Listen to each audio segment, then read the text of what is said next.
नमस्कार, कामतगिरी अभय न्यूज में आप सभी दर्शकों का स्वागत है और मैं हूं सोफिया। अब डालते हैं एक नजर आज के मुख्य समाचारों पर। अब समाचार विस्तार से। मिलते हैं छोटे से ब्रेक के बाद और आप देखते रहिए अभय। सेंट थॉमस स्कूल खुटा गांव के पास करबी चित्रकूट एक ऐसा स्कूल जहां सीबीएसई बोर्ड की परीक्षा में लाते हैं बच्चे उत्कृष्ट स्थान, क्योंकि विद्यालय में अनुभवी शिक्षक शिक्षिकाओं द्वारा दी जाती है शिक्षा। प्ले ग्रुप के बच्चों के लिए अलग से है बिल्डिंग, जिससे बच्चों का होता है मानसिक विकास। लाने ले जाने के लिए बस की सुविधा उपलब्ध है। साथ ही फिजिक्स, केमिस्ट्री, बायोलॉजी के साथ साथ कंप्यूटर की लैब की भी सुविधा है, जिससे बच्चों में प्रैक्टिकल अनुभव होता है। यदि आप अपने बच्चे का उज्जवल भविष्य चाहते हैं तो हमारे स्कूल आइए और बच्चों का प्रवेश कराइए। हमारा पता सेंट थॉमस स्कूल खुटा गांव के पास करबी चित्रकूट। समाचार बुलेटिन में आपका पुनः स्वागत है। चित्रकूट, महोबा, सोनभद्र, हमीरपुर, झांसी, सिद्धार्थनगर और बांदा में बांधों और जलाशयों पर संचालित होंगी पर्यटन गतिविधियां।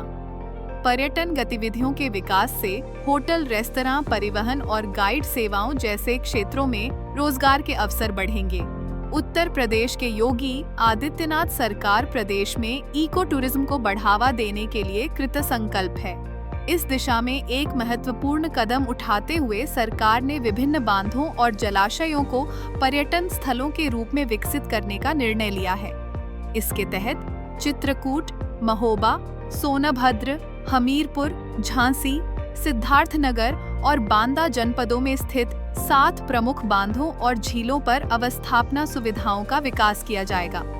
साथ ही इन स्थानों पर जल और साहसिक क्रीड़ा गतिविधियों को बढ़ावा देने के लिए सिंचाई एवं जल संसाधन विभाग की सहमति और सहयोग सुनिश्चित किया गया है।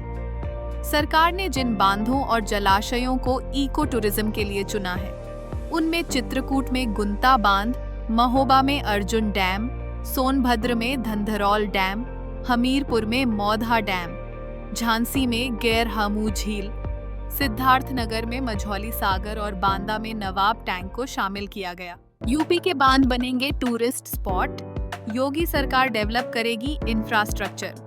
प्रदेश के 7 बांधों और जलाशयों पर वाटर स्पोर्ट्स को बढ़ावा देगी सरकार। इस पहल का मुख्य उद्देश्य प्राकृतिक सौंदर्य से भरपूर इन जलाशयों को पर्यटकों के लिए आकर्षक बनाना है।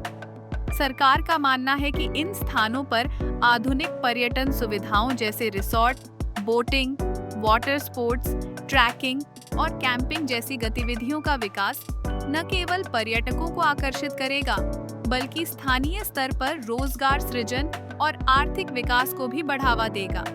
सिंचाई एवं जल संसाधन विभाग इन परियोजनाओं के लिए तकनीकी सहायता और आवश्यक अनुमतियां प्रदान करेगा।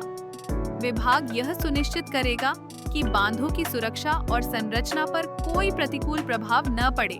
साथ ही जल क्रीड़ा गतिविधियों के लिए उपयुक्त पर्यावरण और सुरक्षा मानकों का पालन किया जाए। दरअसल उत्तर प्रदेश में प्राकृतिक और सांस्कृतिक समृद्धि का खजाना है।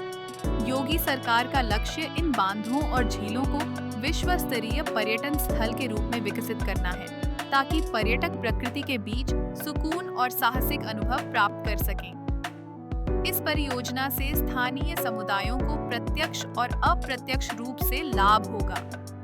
पर्यटन गतिविधियों के विकास से होटल, रेस्तरां, परिवहन और गाइड सेवाओं जैसे क्षेत्रों में रोजगार के अवसर बढ़ेंगे।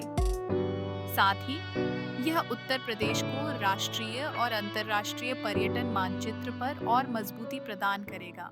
आखिर में डालते हैं एक नजर आज के मुख्य समाचारों पर। अब हमें इजाजत दीजिए। अगले समय हम फिर हाजिर होंगे पुनः कुछ खास खबरों के साथ। नमस्कार और आप देखते रहिए अभय टीवी।